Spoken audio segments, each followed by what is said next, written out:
주셔서 감사합니다. 예수님의 이름으로 기도했습니다. 아멘. 네, 여러분은 언제 그리고 어떻게 기도하시나요? 우리 중에는 평소에 시간을 정해두고 기도하는 분들도 계실 거예요. 그렇죠? 하루를 마무리하는 저녁 시간에 기도하는 분들도 계실 것이고, 또 어떤 분들은 또 갑작스러운 상황 속에서 위기의 순간에 하나님을 찾기도 하고, 기쁨의 순간에 감사의 고백으로 우리가 기도를 드리기도 합니다. 많은 경우는 아니지만 어떤 경우에는 우리가 회중을 대표해서 기도하게 되기도 하죠. 이 대표 기도는 참 많은 분들에게 다소 부담스럽게 느껴질 수 있습니다. 내가 과연 사람들 앞에서 기도할 수 있을까? 내가 평소에 기도 잘 안 하는데 대표 기도 섰을 때 내 기도 안 하는 거 탄로나면 어떡하지? 이런 생각도 하고, 그래서 어떤 분들은 저에게 조심스럽게 말씀하시기도 합니다. 목사님, 다른 건 다 마음대로 목사님 마음대로 하셔도 되는데 대표 기도는 좀 빼주시면 안 될까요? 라고 이렇게 청탁하시는 분들이 계세요.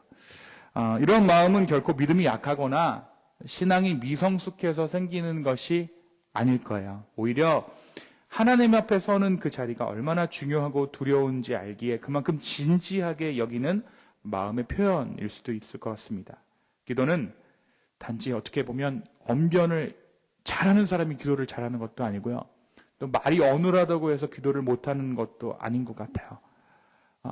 어떤 분들은 말은 좀 서툰데 기도하시는 거 보면 정말 그 마음 가운데 그 고백 가운데 진실이 느껴지기도 하고, 어떤 분들은 참 화려한 문장, 유려한 문장을 써놓기는 했는데 공허한 울림인 것 같이 느껴질 때도 있습니다. 그렇다고 해서 여러분이 제가 기도하실 때 어떤 기도를 판단한다 그런 의미가 아니라 기도는 진심인 것 같아요.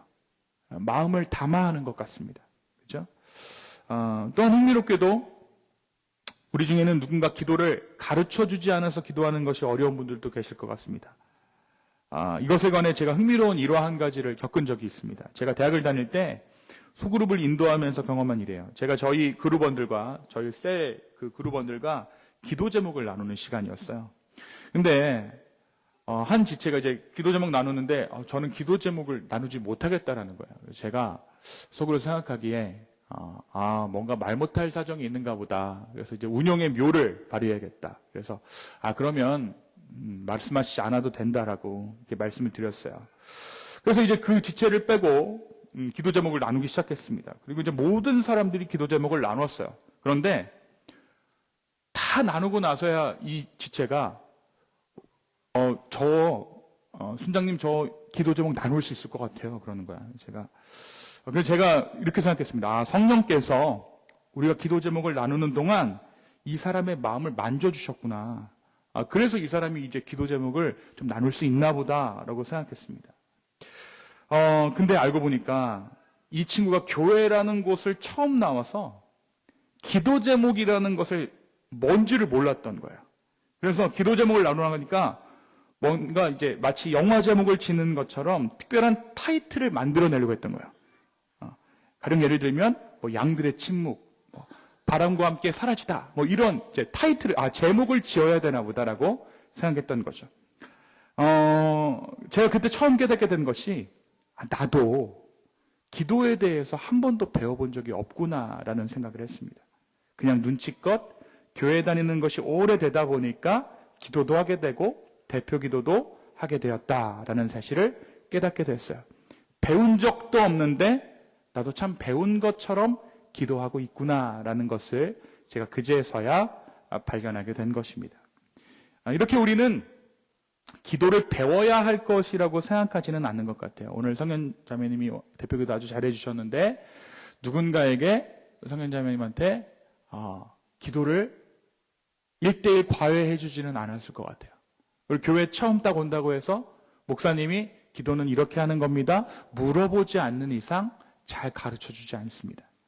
어깨너머로 자연스럽게 신앙생활을 하다 보면 알게 되는 것, 익히게 되는 것으로 우리가 기도를 대하게 되는 것이죠. 자연스럽게 익히게 되고 또 그렇게 기도하는 것이 신앙이라는 여정의 자연스러운 신비라고 생각하는 것입니다. 그렇지만 그렇기 때문에 더욱 의도적으로 배우고 깊이 묵상하고 하나님과의 관계 안에서 기도를 다듬어가는 과정도 필요한 것 같아요.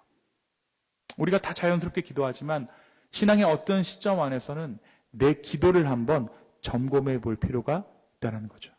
나 어떻게 기도하고 있지? 무엇을 기도하고 있지? 누구에게 기도하고 있지? 라는 것을 점검해 볼 필요가 있다는 것입니다. 오늘 본문은 예수님께서 기도하기를 마치신 후에라고 시작하고 있죠. 오늘 말씀 1절에 보니까 예수께서 한 곳에서 기도하시고 마치셨다. 아주 조용하고 평범해 보이는 장면이지만 이 구절에는 예수님의 전 생애를 이끄는 힘이 무엇인가가 고스란히 담겨져 있습니다. 예수님의 힘, 예수님의 능력, 예수님의 인생 전반에 어떠한 힘이 작용했는가? 무엇이 예수님을 일하게 했는가? 하나님의 사역을 하게 했는가? 뭘까요? 기도였다라는 거예요. 그렇죠? 예수님의 사역, 예수님의 이루셨던 그 이적들, 표적들 모두 무엇으로부터 비롯됐다고요? 기도로부터 비롯됐다. 예수님은 하늘의 권세를 온전히 가지셨던 분이지만 늘 기도로 아버지와 함께 하셨습니다. 교제하셨어요.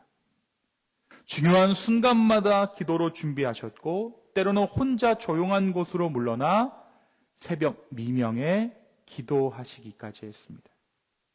그런데 흥미로운 것은 예수님께서 늘 사역을 위해 기도하셨음에도 불구하고 제자들에게 기도를 가르쳐 주신 적이 없다라는 사실이에요. 당시 유대교 배경 안에서 사회적으로 존경을 받는 선생, 그러니까 랍비들은요, 자신의 제자들만을 위한 기도를 가르쳐 주던 관습이 있었습니다. 그러니까 그들이 어떠한 기도문을 가지고 어떻게 기도를 드리는가를 통해 이 사람이 누구의 제자인가를 구분할 수 있었다는 거예요. 그러니까 세례 요한의 제자들은 어떤 기도를 하겠습니까? 세례 요한이 가르쳐준 기도문을 가지고 기도를 올리는 거예요. 그렇죠? 그 당시 유명한 랍비들이 가르쳐 주신 그 기도문을 가지고 기도를 했을 때, 저 사람은 누구의 문화구나, 누구의 제자구나라는 것을 다른 사람들이 알 수 있었다라는 거죠. 그런데 예수님께서는 아직 제자들에게 기도를 가르쳐 주시지 않았어요. 그런 의미에서 제자들은 단순히 기도문을 알고 싶었던 것이 아니었던 것으로 우리는 추측해 볼 수 있습니다.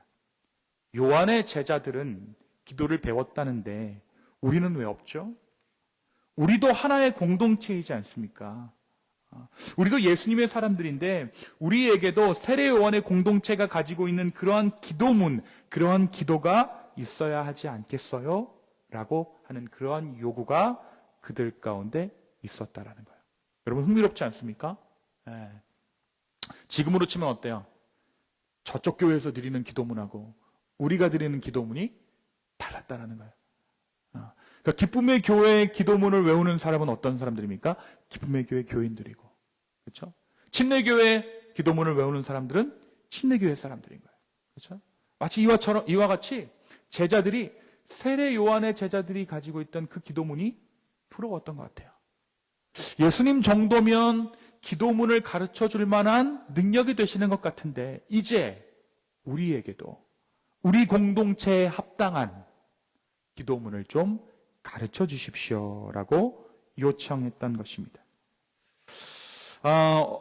어쩌면 영적인 갈망이나 경건 생활에 대한 목마름보다는 다른 공동체와 비교하며 느낀 결핍에서 비롯된 요청이라고 할 수도 있겠죠. 하지만 예수님께서는 그런 동기를 책망하지 않으시고 오히려 그들을 진정한 기도의 길로 이끄셨습니다.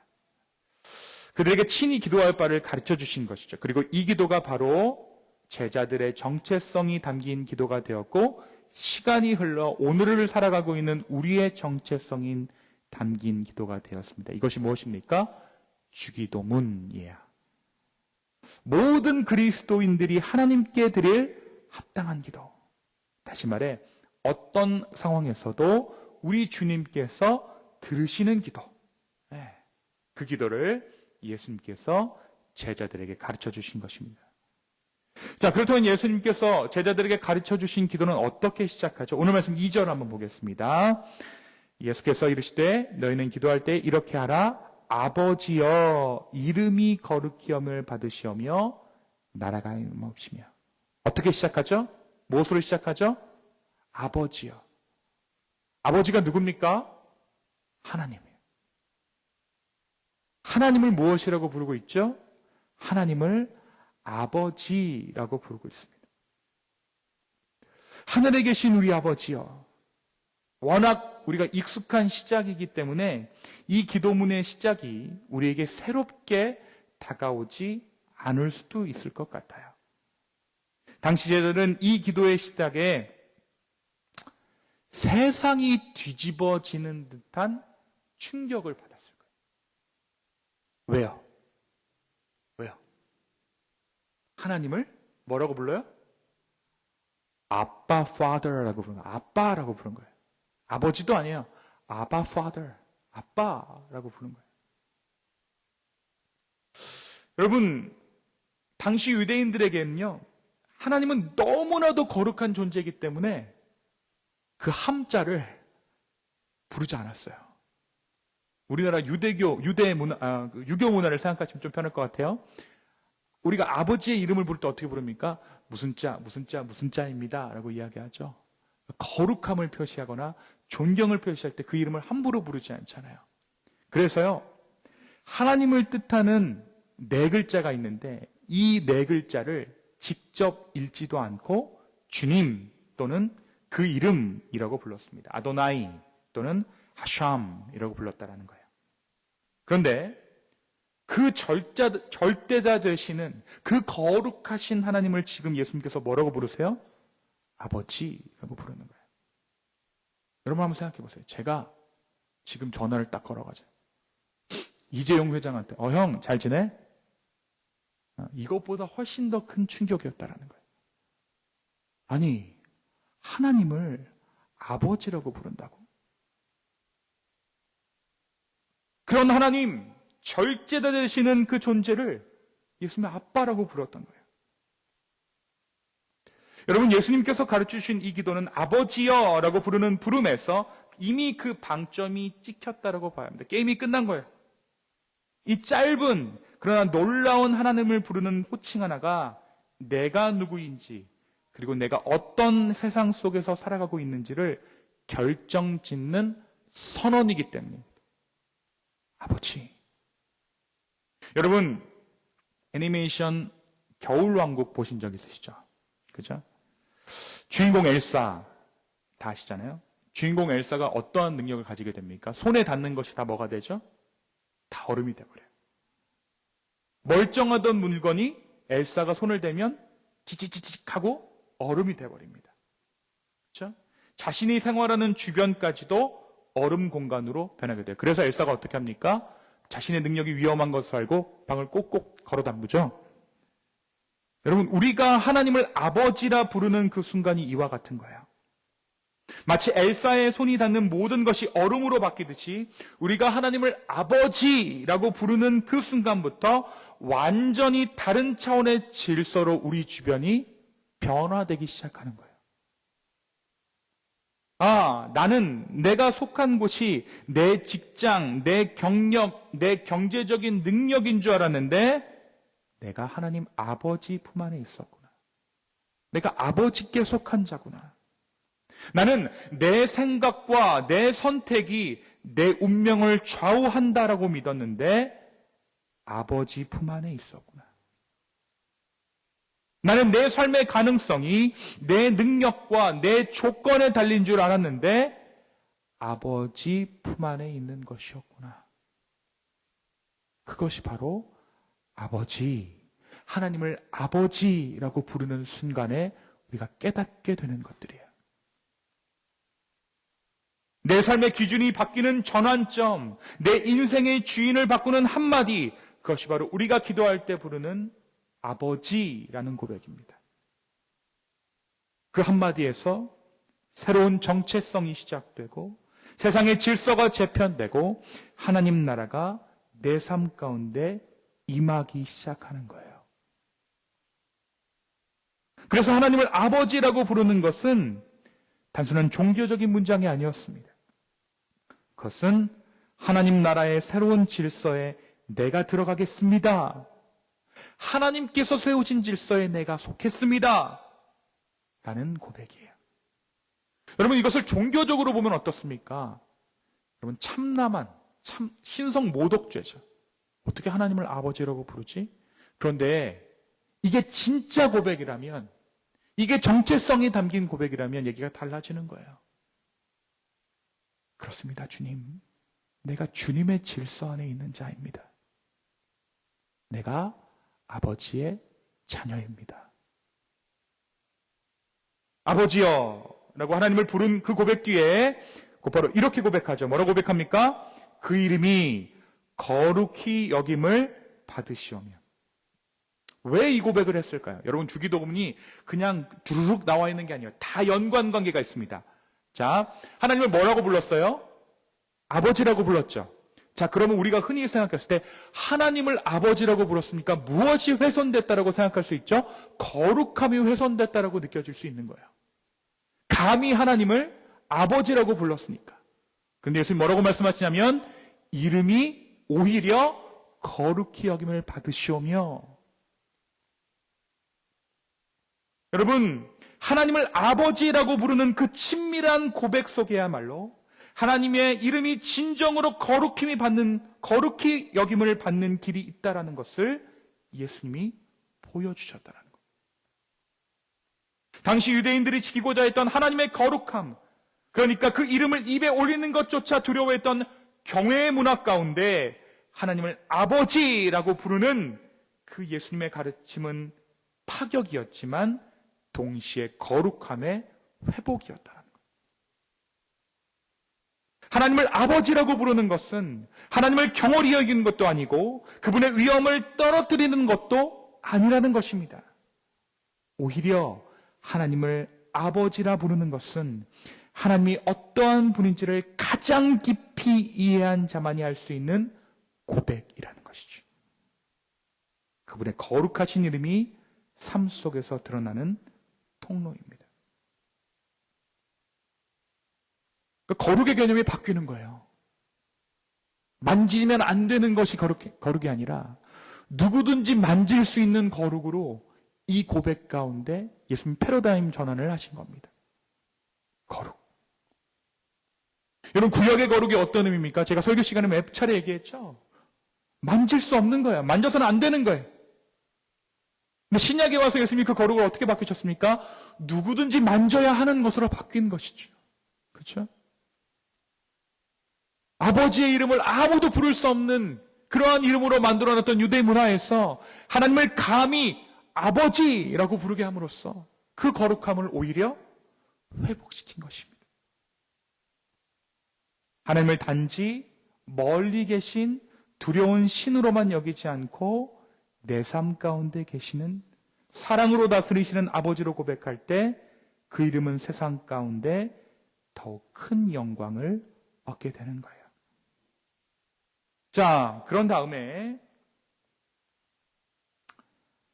예수님께서 하나님의 나라가 이 땅 가운데 임할 것을 간구하십니다. 나라가 임하옵시며. 단지 하늘에 계신 하나님을 높이는 데서 그치지 않고 그 거룩하신 하나님의 다스림이 지금 여기 임하기를 간구하는 거예요. 여러분, 신앙은요, 내일을 바라보는 것이 신앙이 아닙니다. 그것은 세상 사람들이 하는 거예요. 세상 사람들은 내일을 바라보기 때문에 무엇을 못 삽니까? 오늘을 못 살아요. 그래서 세상 사람들이 내일을 바라보면서 하는 것이 뭐죠? 복권 사는 일이에요. 오늘을 갈아 넣는 일이에요. 우리 직장 생활하면서 이런 생각하죠. 나는 못 살아도 우리 자식은 좀 잘 살았으면 좋겠다. 아니에요. 신앙은 오늘을 사는 겁니다.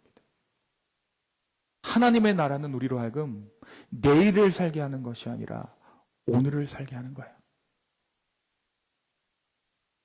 여러분, 오늘을 오늘 제대로 못 사는데 내일 어떻게 제대로 삽니까? 오늘, 지금 하나님 나라가 임하게 해주십시오. 죽어서 천당 가려고 우리가 예수 믿는 거 아닙니다. 오늘 우리가 하나님 나라를 살기 위해 살아간다라는 그 고백이 바로 이 고백인 거예요. 나라에 임하옵시며. 단지 하늘에 계신 하나님을 높이는 데서 그치지 않고 그 거룩하신 하나님의 다스림이 지금 여기 임하기를 간구하는 기도로 이어졌다라는 것이죠. 이제 그분의 나라가 우리의 삶 가운데 실제로 임해야 한다는 것입니다. 하나님의 주권이 내 삶 가운데 지금 실현되어야 된다는 거예요. 그래서 하나님의 나라가 임하옵시며라는 이 짧은 문장은 이렇게 기도하고 있는 것입니다. 하나님, 지금 이 세상을 주관하는 것만 같은 수많은 이름들, 그 정치, 그 질서, 그 권력과 욕망의 체계가 아니라 하나님의 정의, 하나님의 평화, 하나님의 통치가 이 땅 가운데 실제로 지금 이루어지기를 원합니다. 주여, 지금 응답해 주십시오. 사랑하는 성도 여러분, 지금 이 기도는 먼 훗날 천국이 오기를 기다리는 기도가 아닙니다. 지금 여기에서 하나님 나라의 삶을 살아가게 해달라는 간구입니다. 내 삶이 하나님께 다스림을 받고 내 관계 속에서 그분의 은혜가 흐르고 이 공동체 안에 하나님의 질서가 드러나는 것.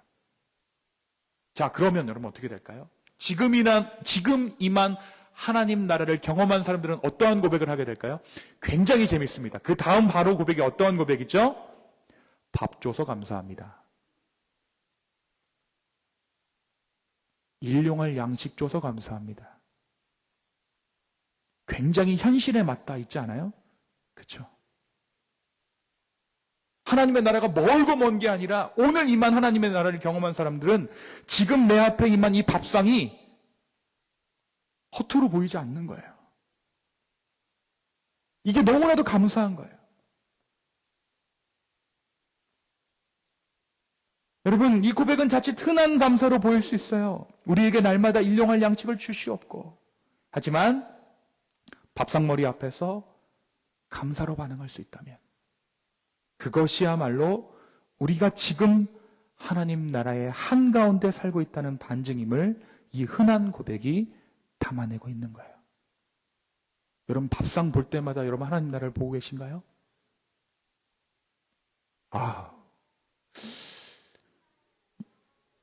내 반찬이 왜 이렇지? 왜 맨날 나는 냉동 음식을 먹어야 되는 거지? 여러분, 밥상 가운데 임한 하나님의 나라를 경험하게 되기를 소망합니다. 하나님의 나라가 임한 자는 이제 더 이상 힘의 축적과 내가 가진 것을 계산하는 삶이 아니라 하루하루를 하나님께 의탁하는 삶을 살아가게 됩니다. 그리고 더 많이 가졌기 때문에 감사하는 것이 아니라 오늘도 하나님께서 주신 이 하루의 양식에 감사할 수 있는 마음이 생겨나게 돼요. 내가 지금 이 한 끼를 먹을 수 있는 것을 당연히 여기지 않고 이것이 하나님 나라의 역사구나 하는 것을 고백하게 된다는 거예요. 그래서 이전에는 큰 돈을 벌거나 미래를 안정시킬 계획이 세워졌을 때에만 감사했지만 내가 지금 받는 이 작은 은혜조차도 결코 당연하지 않다라는 것을 깨닫게 되고 오늘도 하나님께서 먹이시고 입히셨습니다 라는 고백이 바로 이 고백입니다. 일용할 양식을 우리에게 주시고. 자, 여기까지 됐죠. 자, 그러면 이 다음은 뭘까요? 일용할 양식 우리가 감사하게 여기게 된 사람들이 하게 되는 행동 패턴이 있습니다. 그게 뭘까요? 용서로 이어지게 되는 거예요. 그래서 그 다음에 용서가 등장하는 겁니다. 다른 사람을 용서하는 마음. 그래서 이 주기도문에는요, 굉장히 파격적인 용서에 대한 고백이 담겨져 있어요. 우리가 우리에게 죄 지은 자를 모두 용서해 준 것처럼 나를 용서해 주십시오. 여러분, 이게 되게 이상한 표현이지 않아요? 내가 다른 사람을 용서해 준 것처럼 하나님 나를 용서해 주십시오. 반대여야 될 것 같잖아요. 하나님이 나를 용서해 주신 것처럼 나로 하여금 다른 사람을 용서해 주십시오 라는 고백이 되어야만 할 것 같지만 앞뒤가 바뀌었어요. 그죠? 주님, 나에게 죄진 자를 용서해 주신 것처럼, 나에게 죄진 자를 용서한 것처럼 나를 용서해 주십시오. 와, 이 얼마나 도발적이고 도전적인 고백입니까? 내가 한 만큼 주십시오. 내가 한 만큼 돌려주십시오. 하나님, 제가 다른 사람을 용서한 그 기준대로 나도 용서받기를 원합니다. 여러분, 이것은요, 하나님 나라를 살지 않는 자에게는 결코 할 수 없는 고백이에요. 하나님의 용서가 얼마나 큰 용서인지를 깨닫고 그 용서를 다른 이에게 베풀지 못하고서는 결코 드리지 못할 바로 그러한 기도라는 것입니다. 그런데 하나님 나라에서는 이게 일상이에요. 하나님 나라에서는 이것이 기준이 되어집니다.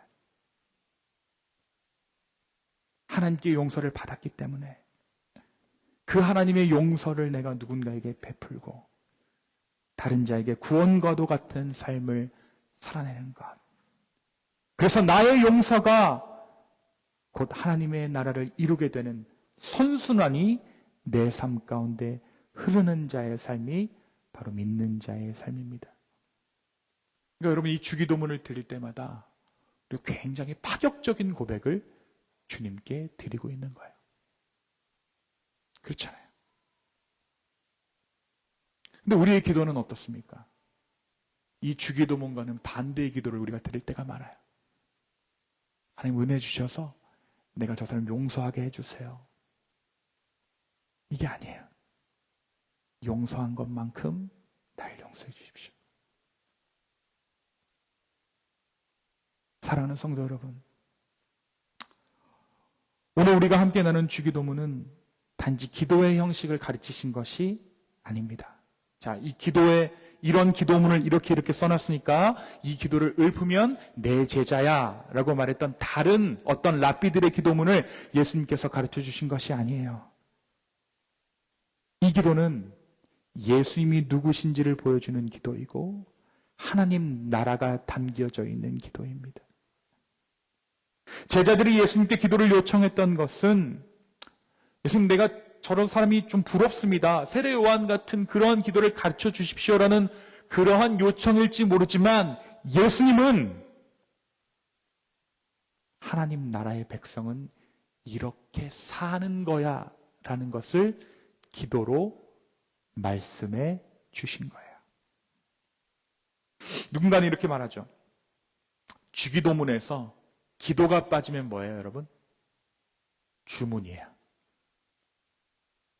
여러분, 근데 기도가 뭐라고요? 기도가 삶이에요, 삶. 오늘 이 말씀의 배경 안에서는 이 기도가 뭐예요? 삶입니다. 자, 그러면 주기도문에서 삶이 빠지면 뭡니까? 주문이에요. 여러분, 우리가 살아가면서, 우리가 신앙생활 하면서 얼마나 많이 주기도문을 외웠습니까? 그렇잖아요. 여러분, 주문을 외우셨습니까? 아니면 기도를 드리셨습니까? 우리가 한번 물어봐야 된다는 거예요. 여러분, 오늘 말씀을 통해 우리는 알게 됐습니다. 기도란 단지 소원을 말하는 것이 아니라 삶으로 드리는 고백이라는 거예요. 우리가 이 주기도문에 담긴 하나님 나라의 가치와 질서를 우리의 삶 가운데 드러낼 때 이 기도는 더 이상 형식이 아니라 살아있는 예배가 되어서 하나님께 올려지게 될 것입니다. 그때 우리 주기도문이 완성되어지는 거예요. 여러분, 우리 주기도문 왜 안 드리세요? 왜 우리가 기도할 때 주기도문 안 하는 줄 아세요? 주기도문을 기초라고 생각하기 때문에 그래요. 우리가 이제 주기도문 정도는 했으니까 이제 내 기도하면 돼 라고 생각하는 거죠. 근데 여러분, 주기도문은요, 시작과 곧 완성이에요. 못 모르고 주기도문을 외우기 시작했던 우리가 삶으로 이것을 살아내기 시작하고 이것을 완성했을 때, 이 주기도문을 우리의 삶으로 완성했을 때, 우리의 삶의 주변은 어느덧 하나님 나라가 되어 있는 것입니다. 어쩌면 우리는 주님이 가르쳐 주신 기도가 아니라 내가 원하는 기도, 내가 써내려간 내 신앙의 기도를 드리고 있었는지도 모르겠어요. 물론 우리 지금 하나가 기도의 표본을 보여주는 것 같아요. 하잖아요. 내 마음을 이런 식으로 내보이는 기도도 굉장히 중요한 기도입니다. 그죠? 아버지여. 기도할 거 없으면 저도 그러거든요. 아버지여. 아버지여. 근데 여러분 이게 뭐예요? 시작하는 거예요. 시작. 그 다음에 주님께서 가르쳐 주신 기도를 우리가 우리의 삶으로 드려야 되는 거예요.